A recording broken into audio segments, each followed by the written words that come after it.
In this tutorial, we are going to learn how to add an application to the startup of Windows. First of all, locate the shortcut of the application and copy it. If the shortcut is not available on the desktop, press the Windows key and type the name of the application. It will show you the application. Now click on Open File Location.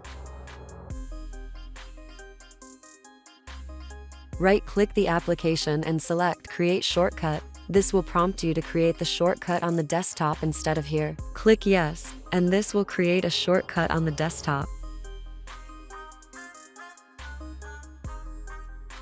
I will delete this shortcut because I already have a shortcut on my desktop.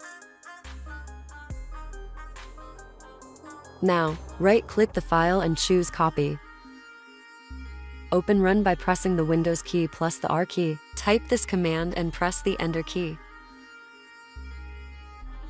Now, paste the copied file into this folder. Close all the folders and programs, and restart your computer.